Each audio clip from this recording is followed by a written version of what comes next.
Salut Philippe. Bonjour Philippe, ça va bien?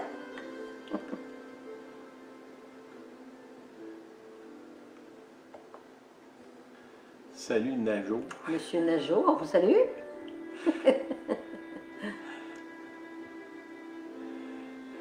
Ah, c'est Alexandra qui est sur Najo. Allô François. Allô François. Allô Mélanie.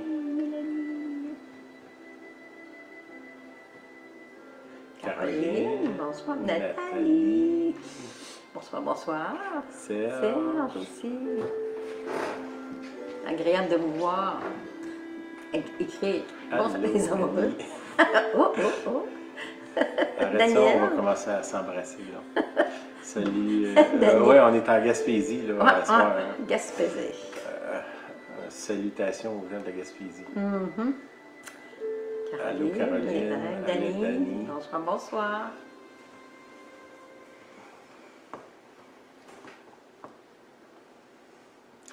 Allô Marcel. C'est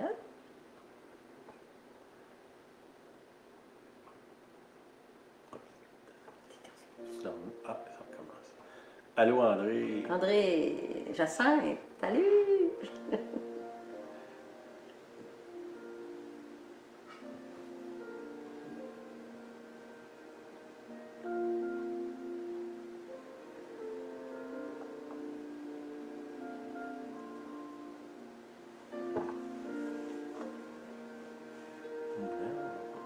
Allô Pierre. Ah, Suzanne. De nous deux, De on vous vous deux à salue nous deux. à vous deux, de nous deux. Allô. Suzanne, Pierre.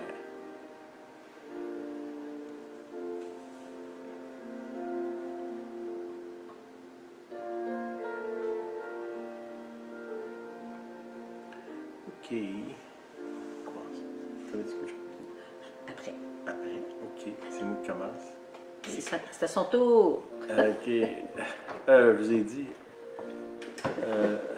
bonjour à tout le monde. Bonsoir. Ouais, bonsoir. Je me fais tout le temps à reprendre avec ça. Bonsoir. OK, je vous avais parlé la semaine passée quand je parlerais d'élection. L'élection est encore en suspens aux États-Unis, là, même si les médias ils disent que c'est fini. C'est pas fini tant que c'est pas fini. C'est pas eux autres qui décident ça. C'est arrivé à 2 ou 3 reprises avant que quelqu'un a été déclaré gagnant, puis finalement il n'a pas gagné. Ça fait que, puis je veux vous parler un peu de ma position là-dessus. Peut-être par déformation professionnelle, notre travail, nous autres, c'est d'aider ceux qui sont mal pris puis démunis. C'est qu'on a comme on est biaisé là-dessus. Quand on voit des gens qui abusent des autres, on a de la misère avec ça. C'est que ça, c'est peut-être partie de nous autres de prendre la part du petit dans le sens de celui qui se fait harceler. Puis je sais que je ne suis pas seul comme ça. Vous savez, on a une mission au Mexique. Comme c'est là, on envoie à peu près un petit peu plus que 600 $ par mois, qui finalement, avec difficulté, on envoie ça. Il y a 2 familles qui vivent avec 600 $ par mois là-bas. Je suis contente, je remercie ceux qui donnent. Puis c'est une œuvre qui est là, tout l'argent qu'on reçoit, on l'envoie là-bas. OK? Bon, pourquoi je vous parle de ça? C'est que, dans le fond, avec l'élection actuellement, il y a ces l'élection aux États-Unis, je parle, puis ça touche aussi ici, ces 2 façons de voir la vie, l'État, puis qu'est-ce qu'on fait avec l'État qui s'affrontent, pourquoi je vous parle du Mexique, c'est que vous savez que quand Hillary Clinton était au gouvernement américain, comme je ne me souviens pas son poste, s'occupait des affaires étrangères, il y a eu le tremblement de terre en Haïti. 2010. C'est ça. Puis la fondation Clinton a reçu des centaines de millions de dollars pour les gens en Haïti, les pauvres et démunis, qui étaient encore plus pauvres et démunis après un tremblement de terre. Puis finalement, il n'y a même pas 10% de cet argent-là qui est allé en Haïti. Les Clinton se sont remplis les poches puis on ne parle pas de 600 $ par mois, là, on parle de centaines de millions. Okay? Puis à ce moment-là, Hillary Clinton était au gouvernement américain avec Joe Biden qui était le vice-président. Tout le monde était au courant de ça. Si vous connaissez des gens, ouais, c'est ça, secrétaire d'État, là, Hillary. Si vous connaissez des gens d'Haïti, vous lui demanderez comment ils ont trouvé ça là-bas, cette fraude-là. Puis ça, dans le fond, ça dure depuis des années, là. Si on recule dans le temps, là, ici au Canada, si on va, Johnny McDonald, là, celui qui est sur les 5 $, là, un des fondateurs du Parti libéral, au début là, du Canada, ça a commencé là à prendre l'argent de l'État pour se remplir les poches. Puis ça ne s'est pas arrêté. Là. Ceux qui suivent un peu l'actualité, le We Charity, qui est une autre fondation qui a reçu des millions, une partie de ces millions-là sont revenus dans la famille Trudeau. Puis aux États-Unis, ben là, on parle d'élections là. Cette façon-là de faire, de prendre l'État comme une façon dans le fond, de s'enrichir. Tu trouves un poste là, puis quand tu es là, ben, ton but, c'est de te remplir les poches de toutes les façons possibles. Puis finalement, c'est qui paye ça? C'est les gens qui travaillent, puis qui payent des impôts. Le petit peuple. Là. Oui, beaucoup de petits peuples. C'est sûr que les riches payent l'impôt aussi, là. Ils en payent plus. Eux autres aussi sont volés. Que tu te fais voler, que tu sois riche ou pauvre, tu te fais voler pareil. Puis ça a été monté en institution où est-ce que ces gens-là, ils ont bâti des systèmes qui récompensent les amis.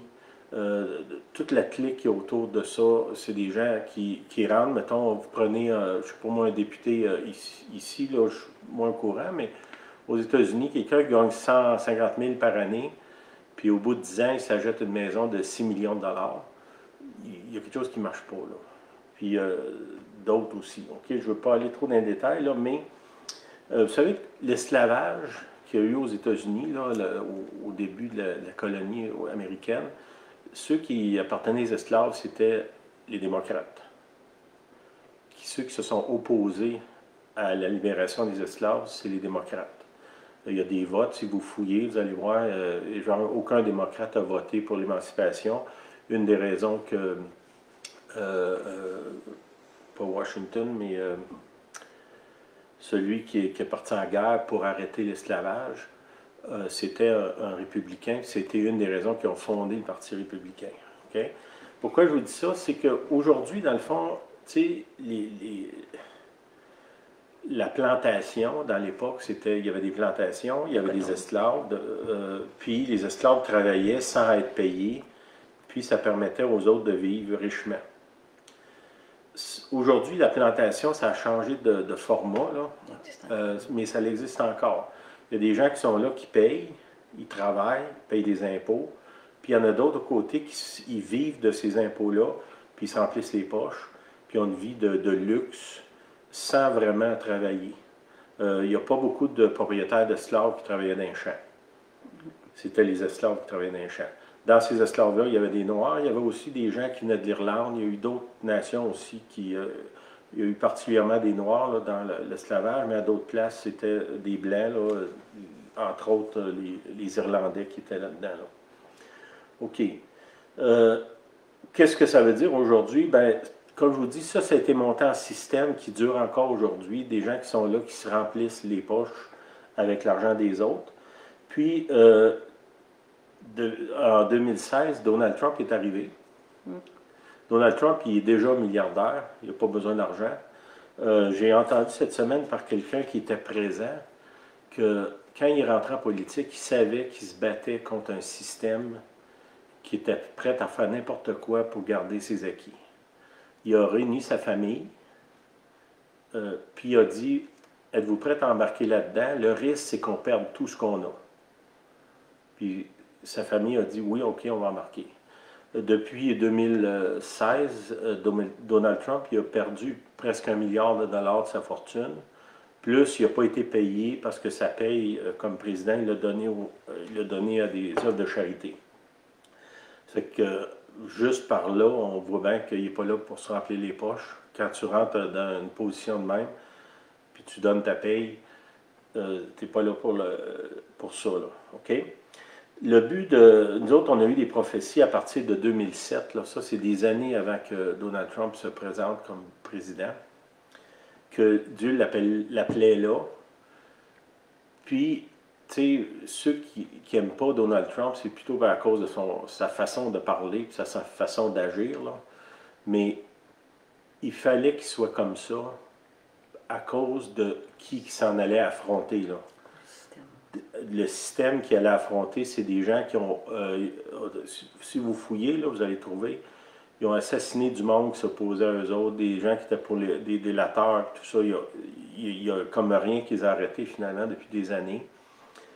Ils savaient qu'ils s'en allaient se battre contre ça. Il fallait qu'il y ait le caractère qu'il y a. C'est sûr que c'est pas quelqu'un qui est dans la continuité de quelqu'un comment je dirais, qui est un beau parleur, que caractère mou, c'était pas ça. C'est son appel. Il y avait un appel spécifique, c'est Ésaïe 45. Si vous allez lire dans Ésaïe 45, c'est des prophéties qui ont été données sur lui. Il était là pour, dans le fond, son appel, c'était de donner un coup de pied dans un nid de guêpe. C'est pas n'importe qui est prêt à faire ça. Si vous avez déjà travaillé puis attaqué un nid de guêpe, ça m'est déjà arrivé avec mon jeune frère, quand on était jeune, on avait tiré un nid de guêpe à terre.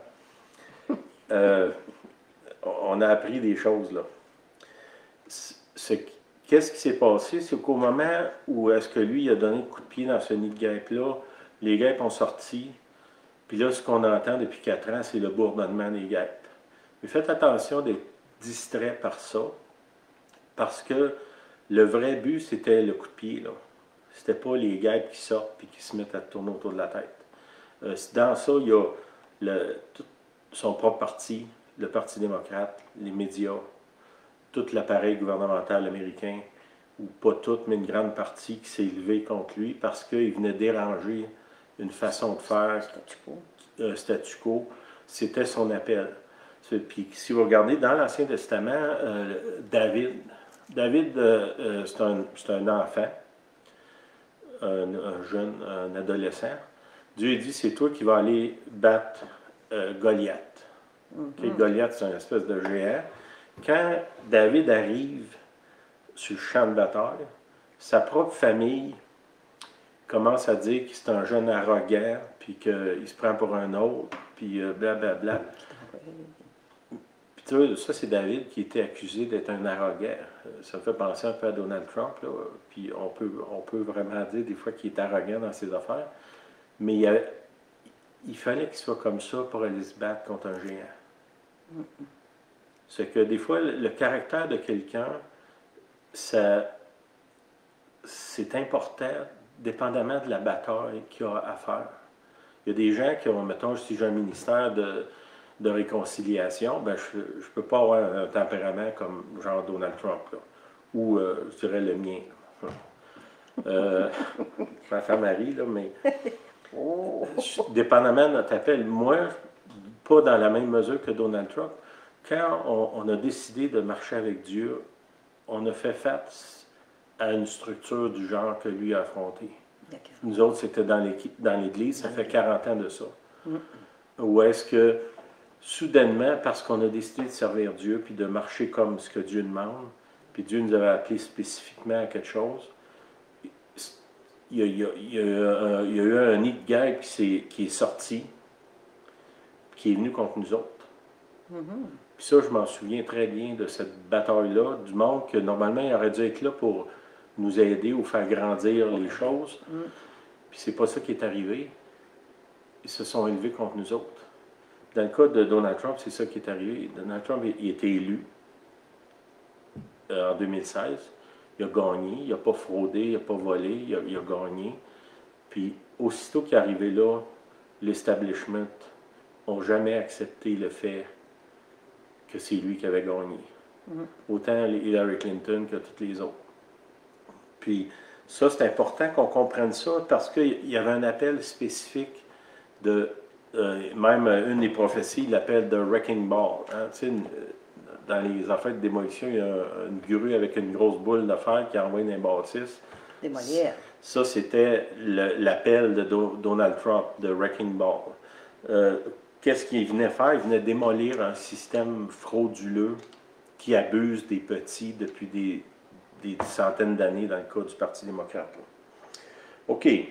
Ça, c'est... je peux vous dire, ce que je vous dis là, j'ai des amis qui sont proches de Donald Trump, des gens aussi qui connaissent le gouvernement américain, qui sont au courant de ces fraudes-là, qui ont été abriées depuis des années. Prenez juste ici, là.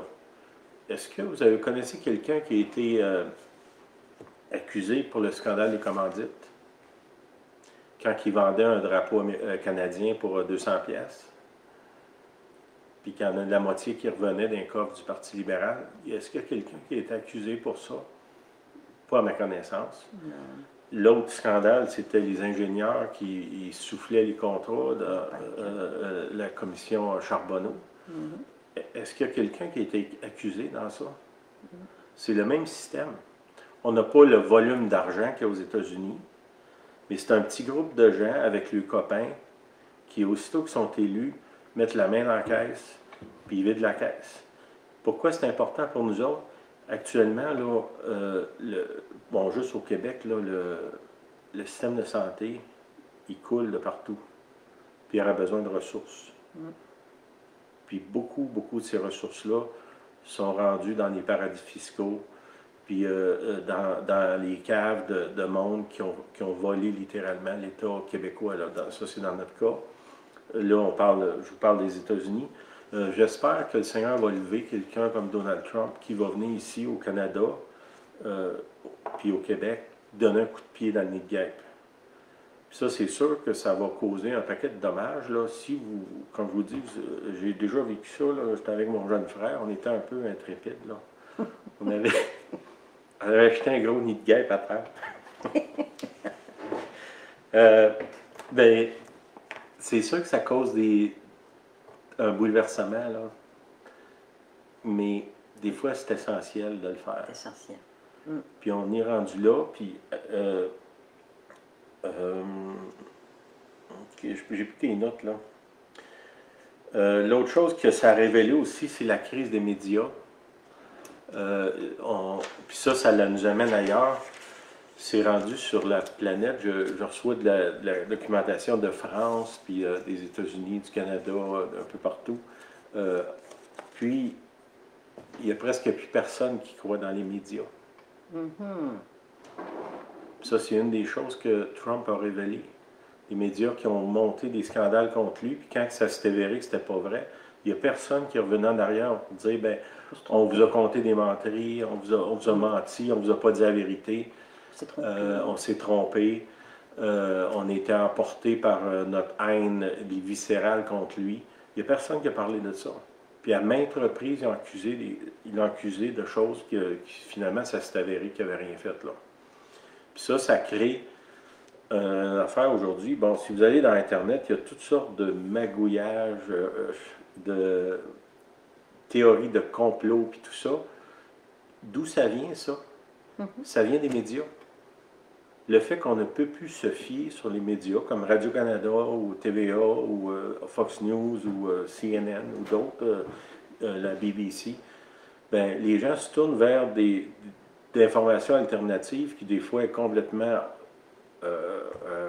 débridée, mais ça, c'est la faute des médias. Tu sais, comme, bon, vous donnez juste un exemple. Actuellement, ils disent qu'il n'y a aucune preuve qu'il y a eu de la fraude dans l'élection américaine. OK? Ça, c'est vrai.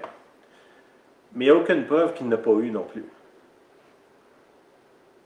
Parce que le gars qui est à Montréal dans son bureau, comment est-ce qu'il fait pour savoir s'il y a eu une fraude dans un bureau de vote en Pennsylvanie s'il n'était pas là? Il n'était pas là. Comment est-ce qu'il peut affirmer qu'il n'y a pas eu de fraude? Il pourrait dire, ben, il n'y a pas de preuve qu'il y en a eu, il n'y a pas de preuve qu'il n'y en a pas eu, on ne le sait pas encore. On ne sait pas. Mais là, il nous tabasse avec ça, de dire, il n'y a aucune preuve. C'est vrai, mais il n'y a aucune preuve d'un côté ou de l'autre. Tant qu'il n'y a pas eu une enquête, on ne peut pas affirmer ni d'un côté ni de l'autre. Fait que ça, c'est une affaire. Après ça, ça, c'est en train de déclencher un mouvement mondial des peuples qui soulèvent contre les dirigeants. Ce qui se passe, les émeutes aux États-Unis. Ici, bon, on est moins à saccager tout, là, malgré qu'il y en a eu quand même des émeutes ici. Là. Mais qu'est-ce que ça fait? C'est qu'il y a quelque chose qui a été coupé entre les dirigeants et le peuple. Mm. Puis dans plein de pays, incluant nous autres, si vous suivez dans Internet, juste l'affaire des masques, là, il y a plein de gens qui ne croient plus dans le gouvernement. Mm. Puis ça, ben, c'est dangereux. Là. Quand les gens ne croient plus dans le gouvernement, ben, on risque de tomber dans l'anarchie. C'est quoi l'anarchie? C'est chacun décide quelle loi qu'il va suivre. Chacun fait ce qui lui semble bon. Bon, ça c'est comme dans l'Ancien Testament, dans le livre des rois, ça dit, en ce temps-là, il n'y avait pas de roi en Israël, chacun faisait ce qui lui semblait bon. Bien, ça, c'est l'anarchie. Puis ça amène deux mouvements là, qui sont en train d'émerger actuellement, qui est presque anti-gouvernemental. Puis comme je vous dis, c'est en train de s'étendre dans plein de pays. En France actuellement, ben, depuis un bout quand même en France, c'est en train de s'étendre. Dans d'autres pays autour aussi, là, il y a toute cette mouvance-là mondiale qui est là, les peuples qui se soulèvent contre ceux qui dirigent, en grande partie justement à cause de ceux qui dirigent, parce que il y a cette mentalité-là de piller les coffres de l'État pour se remplir les poches puis vivre comme des rois. Puis ça, c'est vrai dans presque toutes les sociétés actuellement. Puis ça, ben, comme je vous dis, c'est pas bon. Parce que le désordre social, c'est jamais bon. Puis on ne parle pas d'avoir un ordre où est-ce qu'on se soumet à n'importe quoi puis on se laisse voler. Mais à cause justement de cette gestion-là, les peuples se soulèvent. Okay? D'un côté, il y a deux tendances. Là. Il y a une tendance qui pousse beaucoup pour implémenter, c'est un mot anglais, là, mettre en place un système socialiste qui, lui, va mener un système communiste. Si vous regardez à quel point les Chinois, le peuple chinois, je parle, c'est des gens libres, ils ont un bon gouvernement, le Parti communiste chinois qui traite très bien son monde. Bon, il y a des gens ici qui poussent pour avoir un système comme ça. Comme si c'était bon. Là. Je suis certain que s'ils revivent en Chine, sous le gouvernement, le régime communiste chinois, ou dans d'autres places, pire encore, là, de la Corée du Nord ou au Venezuela. Puis il y a beaucoup de gens qui dénoncent le système capitaliste puis qui pensent que la solution, c'est de devenir socialiste. Sauf qu'il n'y a aucune tentative d'implantation d'un système socialiste qui a fonctionné à date depuis Karl Marx, là, les Russes. La Russie, c'est un pays du tiers-monde. Puis ça, en partie, c'est venu à cause de ça. La Corée du Nord, la Chine, le Venezuela, qui est là pas loin de nous autres, d'autres pays. Ça, c'est une affaire qui a beaucoup de gens, des peuples qui soulèvent, qui pensent que ça, c'est la solution. De l'autre côté, il y a le nationalisme. Je vous ai parlé l'autre semaine que les nations, Dieu avait mis les nations avec des identités personnelles, qui se bat contre le mondialiste. Puis ça, on pourrait appeler ça le système capitaliste. Le système capitaliste, c'est pas le système qui est pas bon. C'est quand ceux qui le gèrent deviennent une bande ou une gang, parce que c'est vraiment ça, là, de voleurs qui soutirent tout ce que les autres produisent dans le système ou tout ce qu'ils peuvent soutirer le fond. C'est ce qu'on vit actuellement dans les démocraties occidentales. Il y a un petit groupe de gens qui s'accaparent les richesses au profit des autres. Bon, est-ce qu'il y a quelque chose entre les deux? Probablement. Là, on peut avoir un capitalisme social. Une belle balance. Là. Ou est-ce que le capitalisme produit de la richesse? Le socialisme n'en produit pas. Le capitalisme produit de la richesse, mais ceux qui ont de la richesse, il faut qu'ils partagent pour s'occuper, selon la Bible, des pauvres, des veuves et des orphelins. C'est ce que la Bible nous dit. En quoi ça peut nous affecter, nous autres? Bon, ben, je vais vous donner juste un exemple. Dans le programme du Parti démocrate de Biden, il y a une taxe sur le capital de 3%. OK? Ça veut dire que c'est une maison de 400 000, c'est 12 000 pièces par année, là. C'est pas petit, là. Ça, c'est une chose qui s'en vient, là. C'est dans leur programme. Si eux autres sont élus, c'est écrit dans leur programme qu'ils veulent faire ça. M. Trudeau en parle de ça. En France, ils sont presque, je ne sais pas si c'est déjà fait, mais ils sont en vont vers ça, là. Ça va impliquer aussi tout l'argent que quelqu'un peut avoir à la banque, à la caisse, les richesses, les actions, le capital, les fonds de pension. C'est que ça peut affecter, là. C'est que tantôt je vous disais que Dieu avait un appel sur Donald Trump, c'est de démolir ces systèmes-là. Puis il y en a pas mal de faits, là, de démolition, mais je pense que c'est pas fini. Non. Est-ce qu'il va y avoir un autre mandat pour le faire? C'est possible, parce que l'élection, c'est pas gagné encore. Il y a beaucoup de gens qui disent qu'il y a eu de la fraude. Puis même s'il ne gagne pas, est-ce qu'il va faire comme Samson, que dans son dernier geste, Samson il a fait effondrer la maison? Puis quand je dis ça, ça va avec l'histoire du naufrage de Paul. Que personne va être pas, aucune vie va être perdue, mais le bateau va être perdu. Ouais. Puis si on s'entête à vouloir, comment je dirais, à fermer les yeux sur un système frauduleux comme ça, le Seigneur s'est dit qu'il haït ça, l'injustice. Puis ceux qui volent les pauvres, dans le cas, je pense que le plus gros constat de ça, c'est les Clinton qui ont volé l'argent des pauvres d'Haïti. Des gens qui sont encore dans la misère. Ben, je pense que nous, on ne peut pas tolérer ça, puis le Seigneur non plus ne tolère pas ça. Puis là, ces gens-là, ils veulent aller avoir un pouvoir, mettons, dans un État comme, mettons, les États-Unis. Imaginez-vous, si on a ce pouvoir-là, à quel point ils vont voler. Ça fait que quand on se bat contre un système comme ça, je reviens à l'idée de Donald Trump, il faut qu'il ait le caractère qu'il avait pour affronter ce genre d'affaires-là. Puis je ne connais pas grand monde qui aurait pu traverser ce qu'il a traversé depuis 4 ans, puis être encore là, puis prêt encore à se battre. Quand il n'a pas besoin de ça, il est déjà milliardaire.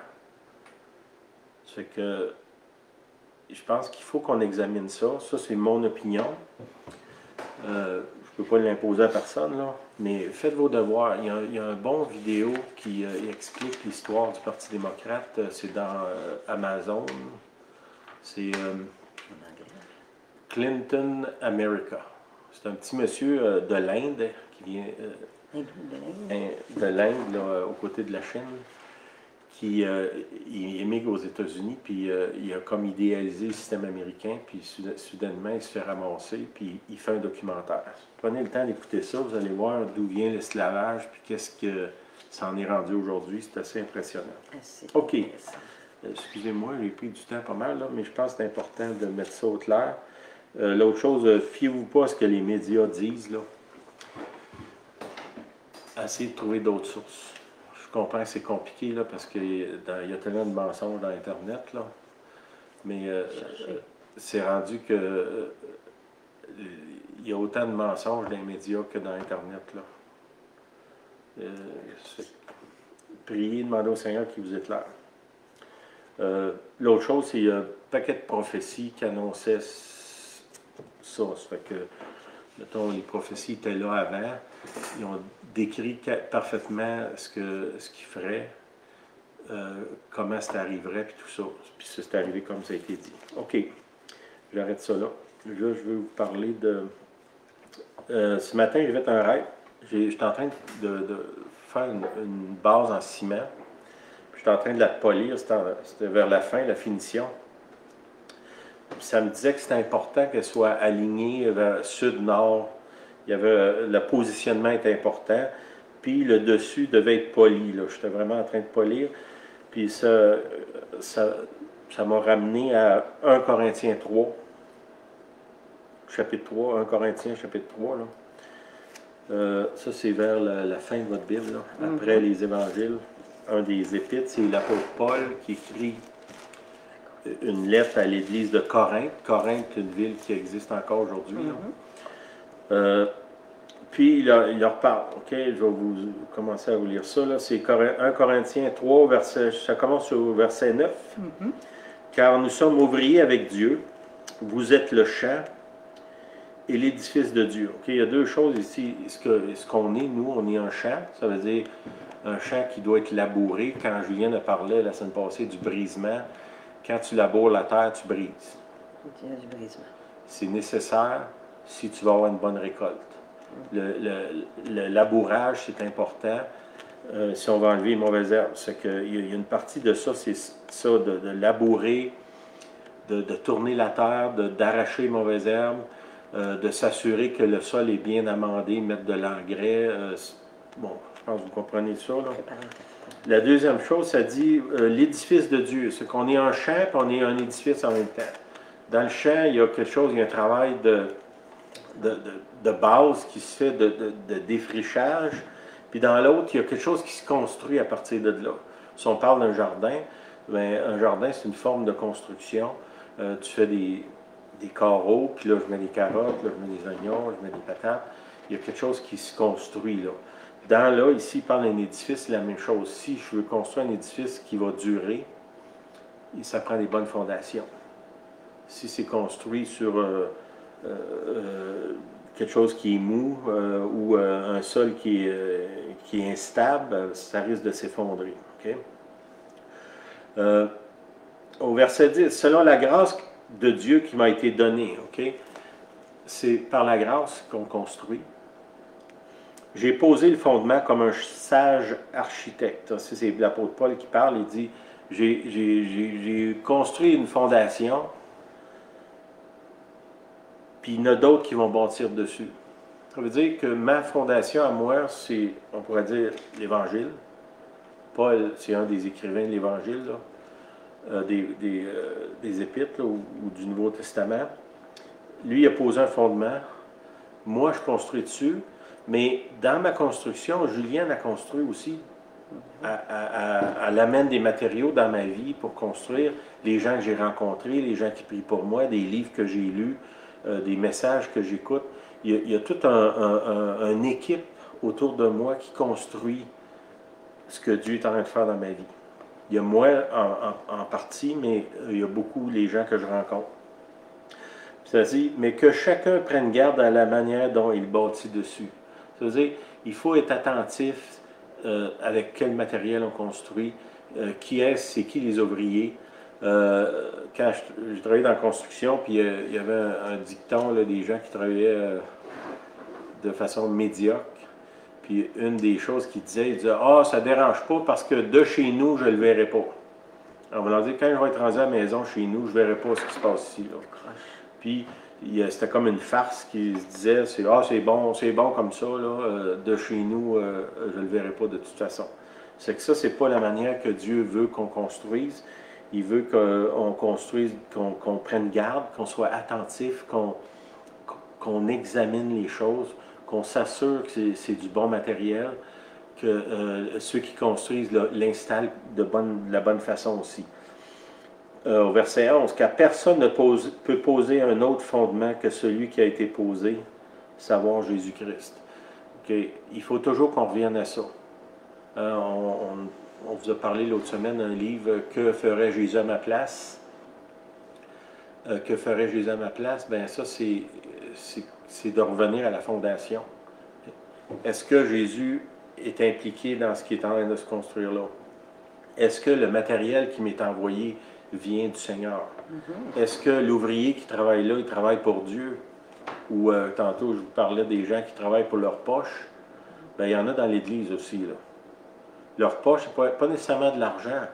C'est un crochet. Hein? Je vais vers toi, mais c'est pour moi. Réputation, prestige. Puis ça, ben, c'est pas le fondement de Jésus-Christ. Il faut qu'on soit altruiste d'une certaine façon. Je comprends que quand j'investis dans quelque chose, il y a un dividende, là, ça, mais je ne peux pas toujours penser qu'est-ce que ça va me donner à moi, là? Qu'est-ce que ça va me rapporter à moi? Ça, c'est le contraire. Quand Jésus est mort sur la croix, il ne pensait pas à lui. C'est Jésus notre fondement. C'est qu'un des fondements de la vie chrétienne, c'est d'arrêter de penser à nous-mêmes. Puis l'exemple que je vous ai donné tantôt des gens qui sont là pour se remplir les poches puis abuser des autres, ça ne devrait pas se trouver dans l'Église. Or, si quelqu'un bâtit sur ce fondement avec de l'or, de l'argent, des pierres précieuses, du bois, du foin, du chaume, l'œuvre de chacun sera manifestée. Okay? Là, il dit, on a toutes sortes de matériaux avec lesquels on construit.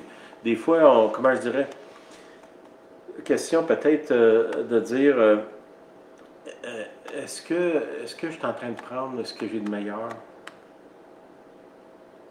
pour le Seigneur? Il y a un avertissement dans l'Ancien Testament de dire, quand tu vas offrir un sacrifice à Dieu, amène pas une brebis qui est malade ou qui est aveugle ou qui est boite, qui a une patte cassée, ça ne passera pas. C'est que aujourd'hui, faites attention d'emmener vos, comment je dirais, vos déchets pour servir Dieu. J'ai ça, là, je voulais l'acheter, mais je vais te le donner. Là, comme si tu étais généreux. Je suis tellement généreux, je veux te donner mon sac de poubelle. Mais ça, il dit, ça va passer au feu, puis il ne restera rien. Puis là, j'exagère un peu avec les sacs de poubelle, à peine, là, j'exagère à peine, parce que je l'ai vu, ça aussi, là, mais de prendre les restants pour le Seigneur. Ça peut être de votre temps, votre énergie, votre argent, vos pensées. Le Seigneur, il passe en dernier. Bien ça, c'est quoi? Tu es en train de bâtir avec du foin puis du bois. Quand le feu va passer, il ne restera pas grand-chose. Prenez ce qui est le plus précieux, ce qui est précieux pour vous, pour servir Dieu. Okay? Car le jour la fera connaître. Beaucoup d'œuvres qu'on fait pour Dieu sont dans les ténèbres. Pas des ténèbres de mal, mais c'est caché. Même le Seigneur nous recommande, si tu fais une offrande, crie-les pas sur les toits. Fais-les par en arrière. Sois généreux de façon anonyme. Quand la lumière va venir, hein, c'est ça que ça dit, au verset 13, quand le jour la fera connaître parce qu'elle se révélera par le feu. Okay? Le feu éprouvera ce qu'est l'œuvre de chacun. Quand je vois, ça dit le feu éprouvera, dans l'Apocalypse, l'apôtre Jean, il voit Jésus comme il est au ciel, puis ça dit qu'il y a des flammes de feu qui sortent de ses yeux, de sa bouche. Okay?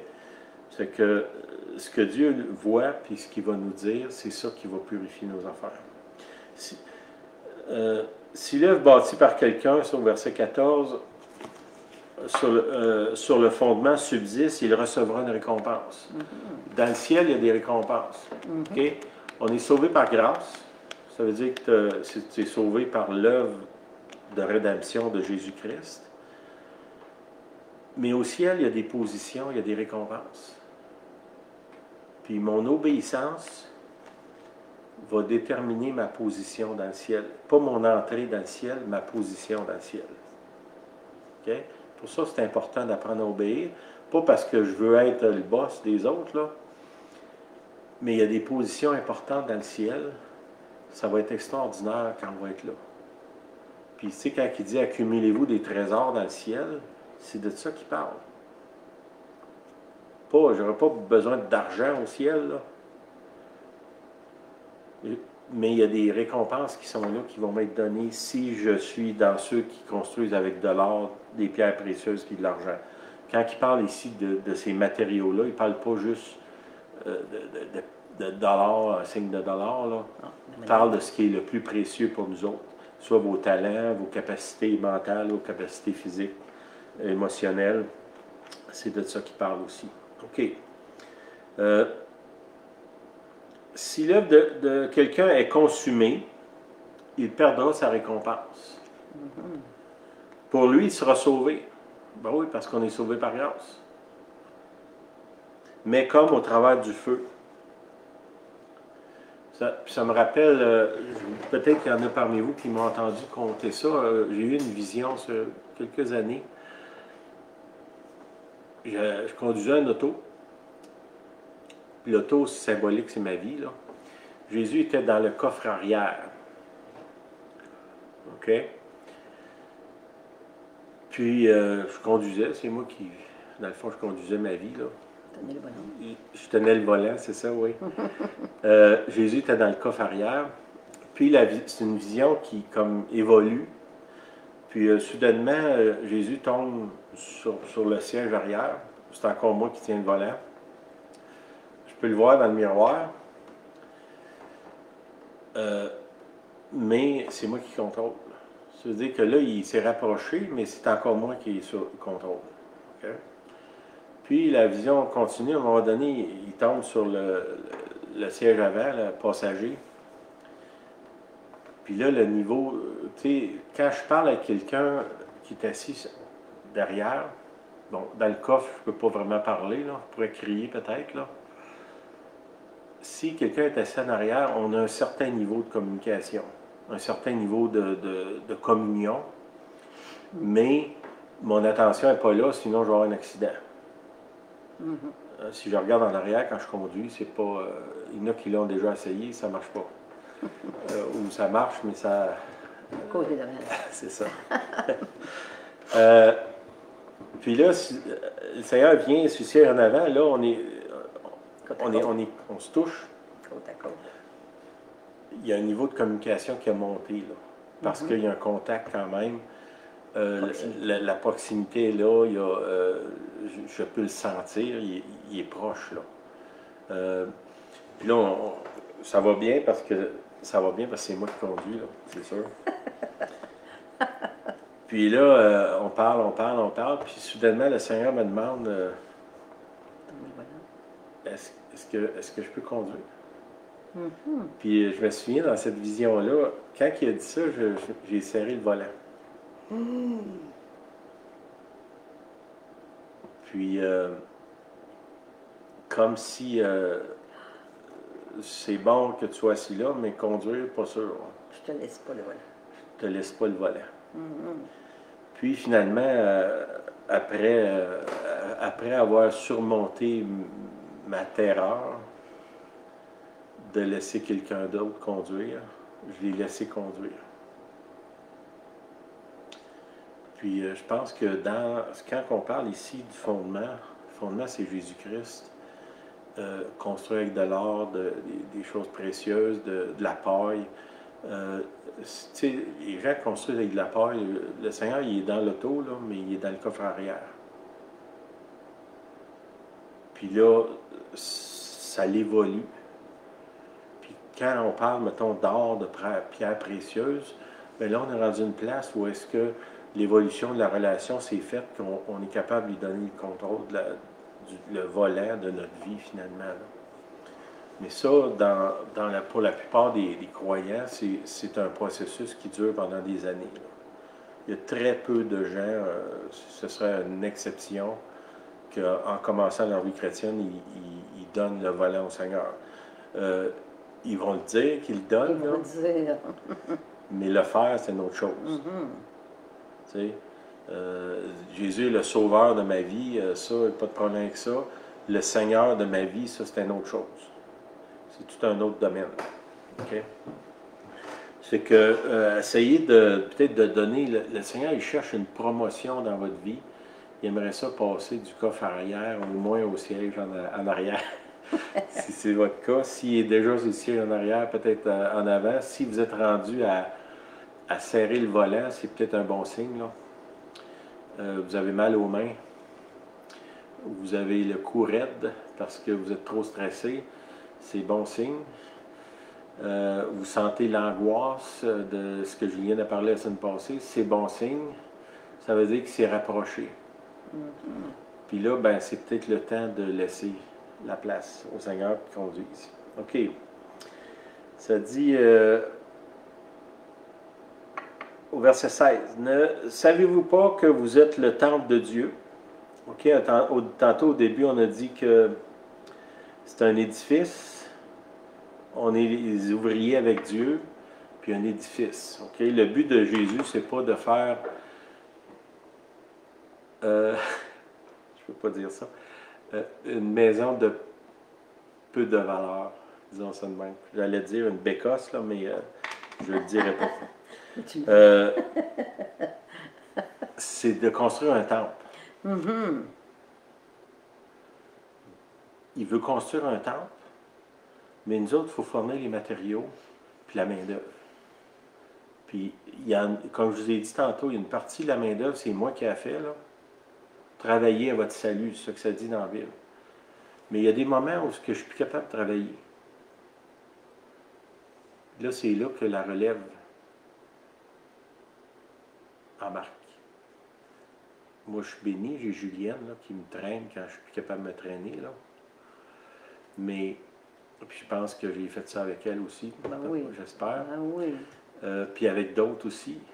Ça fait des années qu'on traîne des gens, puis quand je dis ça, c'est littéral. Mhm. Puis c'est correct. Mhm. Mais à un moment donné, il faut que nous autres, on se lève, puis qu'on prenne des décisions. Puis quand on est confortable un petit peu, de se tourner de bord, puis trouver quelqu'un à qui on peut tirer le tirer de son trou, l'aider, le soutenir. Mhm. Hein? Une des façons qu'on grandit dans le royaume, c'est en aidant les autres. Puis ça naît du matériel de construction. Hein? Ça dit, faites-vous des trésors, faites-vous des amis avec les richesses injustes, et ils vous le recevront dans les tabernacles éternels. Tabernacle, c'est une tente, là. Ça veut dire, si tu veux être riche, fais-toi des amis. Fais-toi des amis. Pas des amis pour abuser d'eux autres, là. Des amis que tu peux aider. Puis ça, c'est du matériel que tu construis ton temple avec. OK? Je suis rendu là. OK. Ne savez-vous, au verset 16, ne savez-vous pas que vous êtes le temple de Dieu et que l'Esprit de Dieu habite en vous? OK. Si on parle ici d'un temple, j'ai envie de vous dire, le Saint-Esprit, est-tu d'un cachot dans le fond de la cave du temple ou il est assis sur le trône en avant, en haut? Mhm. Bonne question. Je vais vous laisser répondre à ça. Peut-être l'appeler. Hey, t'es où? On va donner une promotion. Si quelqu'un détruit le temple de Dieu, Dieu le détruira, car le temple de Dieu est saint et c'est ce que vous êtes. OK? Il parle ici autodestruction, que moi-même je détruis le temple. Il parle aussi des autres. Que par mes actions, bon, je reviens à ce que je vous ai parlé au début, là. Imaginez-vous, j'ai accès à des centaines de millions de dollars pour aider des gens qui sont complètement démunis, En détresse. puis je ne le fais pas. Je suis en train de détruire le temple de Dieu. Là. Mm. Le temple, ces personnes-là, c'est des temples, là, chacun. Puis là, j'ai une capacité extraordinaire de lui donner un coup de main, puis je ne le fais pas. Ça, c'est intolérable. Là. Intolérable pour nous autres, mais selon ici, Dieu dit, ceux qui font ça, je vais les détruire moi-même. C'est que trouvez-vous pas d'une position où vous pouvez aider quelqu'un en plus que si, mettons, prenez l'exemple, nous autres, là, on reçoit de l'argent, bon, dans le cas-là, l'argent du Mexique, c'est moi qui l'envoie. Imaginez-vous, je reçois de l'argent pour aider les gens du Mexique, puis moi, je m'en vais, je ne sais pas, m'acheter... Une Lamborghini. Ça, ou une montre Cartier, je ne sais pas quoi. Please. Avec cet argent-là. Non. Là, c'est pas les gens qui me donnent l'argent qui vont me tomber dessus, c'est le Seigneur lui-même. C'est quelque chose qu'il faut prendre au sérieux. Là, je suis en train de détruire le temple de Dieu. Le temple de Dieu, c'est des personnes qui sont là, qui ont absolument besoin de mon aide, puis que moi, je me tourne la tête. Soyez, que chacun prenne garde à la façon dont il construit, c'est ça que ça dit. Prenez garde de ne pas vous faire embarquer là-dedans. L'autre chose, quand vous donnez à des œuvres assurez-vous que ces œuvres-là, ils donnent l'argent. Tu sais, je comprends qu'il y a des frais d'administration, mais il ne devrait pas avoir 95% de frais d'administration dans une donation. Ça ne marche pas.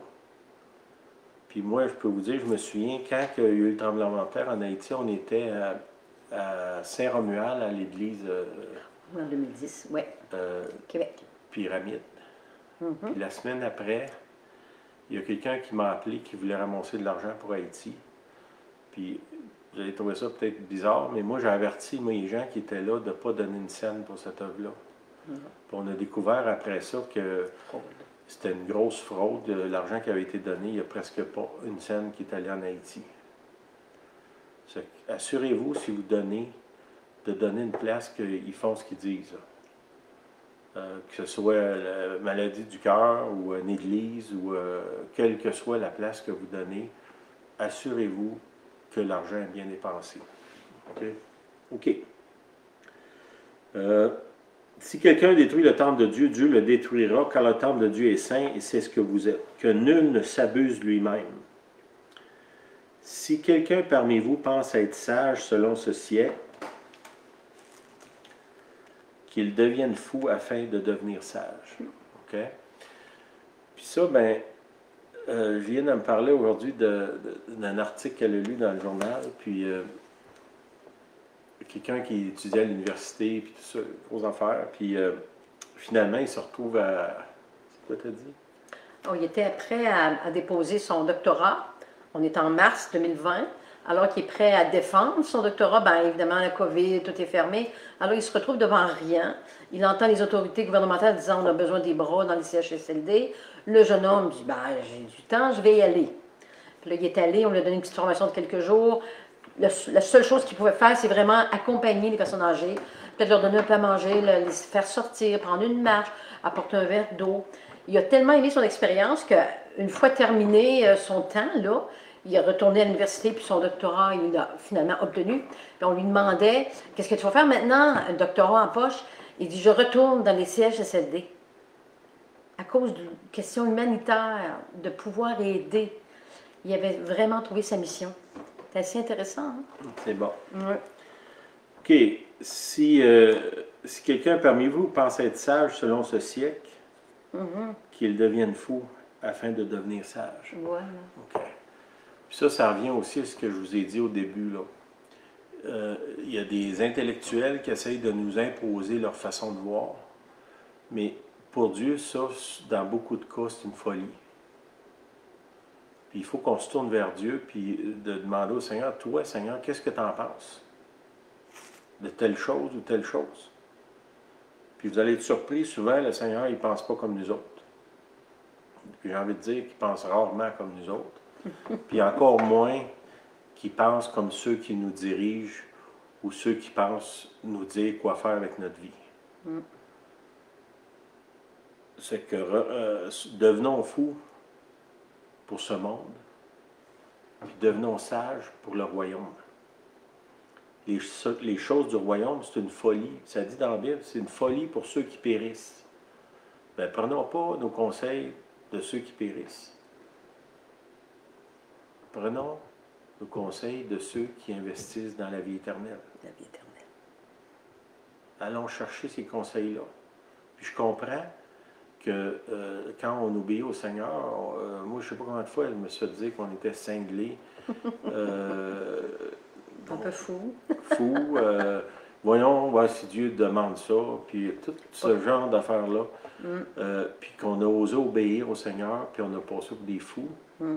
Finalement, la sagesse était avec nous autres. Pas notre sagesse personnelle. On est encore des fous. C'est ça. On s'amuse. C'est que la sagesse de Dieu et la sagesse des hommes, ça n'a rien à voir. Puis si on s'aligne sur la sagesse de Dieu, on va voir le royaume de Dieu. Si on veut s'aligner sur la sagesse du monde, je ne sais pas, ce qu'on va voir. Y a-t-il quelque chose à voir là? Un sac vide, peut-être. Car la sagesse de ce monde est une folie devant Dieu. Euh, Faites attention aussi à toute la trolley d'experts qui nous disent quoi ci puis quoi ça. Là. Parce qu'un expert dit que c'est blanc, puis l'autre, dans le même domaine, l'autre expert dit que c'est noir. C'est que tournons-nous plutôt vers le Seigneur. Ça va être peut-être plus constructif pour nous. OK.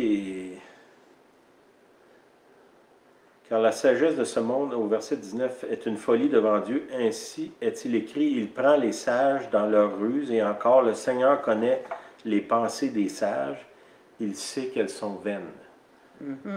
Ça, il n'y a pas 10 interprétations là, de ce verset-là.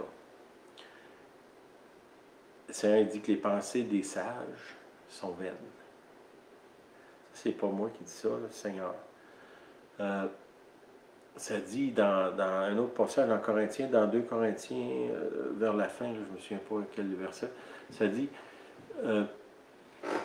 celui qui croit connaître, c'est parce qu'il n'a pas connu. Celui qui aime Dieu est aimé de lui. Fait que cherchons plutôt à être aimé de Dieu que de penser qu'on est sage ou qu'on sait. Là. Que personne donc ne mette sa gloire dans des hommes, car tout est à vous. Hein? Ça, c'est important, ce verset-là, quand il dit « tout est à vous ». Tout ce que vous avez, votre vie, vos richesses, vos capacités, c'est à vous. Dieu vous les a donnés, puis Dieu, ça dit dans la Bible, il ne se repent pas de ses dons. Il vous a donné tout ce que vous avez, c'est à vous. Puis la question, ça serait, ben, c'est quoi vous allez faire avec ça? Ce qui est à vous. Qu'est-ce que vous allez faire avec? On va vous laisser répondre à ça avec le Seigneur, en parler avec le Seigneur. Paul, il dit soit Paul, soit Apollos, soit Céphas, ces 3 personnes, là, soit le monde, soit la vie, soit la mort, soit les choses présentes, soit les choses à venir. Tout ça, c'est à nous autres. Tout est à vous et vous êtes à Christ. Puis je pense que notre travail à nous autres, c'est que tout ce qu'on a, ça devienne la propriété du Christ. Dans le sens d'y donner le volant. Tu sais, c'est bon de l'avoir dans l'auto, là. Je suis content de ça, merci Seigneur. Mais que lui conduise, c'est une autre affaire, là. Puis là, puis vous voyez, il ne s'impose pas. Dans ma vision, j'ai eu que le Seigneur, il m'a demandé la permission de conduire. Puis dans cette vision-là, il n'y a aucune place où je me suis senti forcé de donner le volant. La seule chose que je me suis senti imbécile, c'est après que je l'ai donné, je me suis dit, mais pourquoi je n'ai pas fait ça avant? Ça a été plus ma question. Pourquoi je n'ai pas fait ça avant? Là, vous êtes à Christ et Christ est à Dieu. OK? L'un conduit à l'autre, qui conduit à l'autre. Tout ce que j'ai, tout est à moi. Si je le donne au Christ, à Jésus, ça m'amène au Père. Quand j'ai le Père, le Fils et le Saint-Esprit, est-ce que j'ai besoin d'autre chose? Est-ce que c'est pas là que je suis comblé? Est-ce que c'est pas là que j'ai tout ce que j'ai besoin dans ma vie? Je pense que la réponse est claire. Amen. Ça, un mène un vers l'autre. Amen? Amen. OK. Ça fait que vérifiez ça, les fondations. Avec quoi vous construisez? Avec qui vous construisez? Qu'est-ce que vous faites de ce que vous avez? Puis c'est peut-être une affaire qui, ça serait bon d'avoir une conversation avec le Seigneur. Puis fiez-vous pas sur votre propre sagesse, là. Hein? Des gens qui disent, j'ai déjà tout réglé ça, moi. Pas sûr de ça, là. Il y a peut-être une petite partie de votre... de ce qui est à vous qui n'a pas été rendu au Seigneur encore. Hein? puis pour ne pas dire une grande partie de ça. C'est important qu'on s'examine puis qu'on le fasse. Amen. Amen.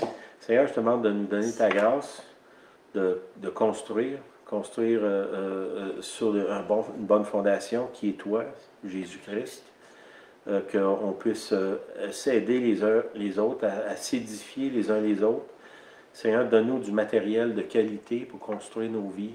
Donne-nous, Seigneur, des ouvriers de qualité. Donne-nous, Seigneur, personnellement, le désir de prendre ce qui est le plus précieux dans nos vies pour construire cet édifice-là.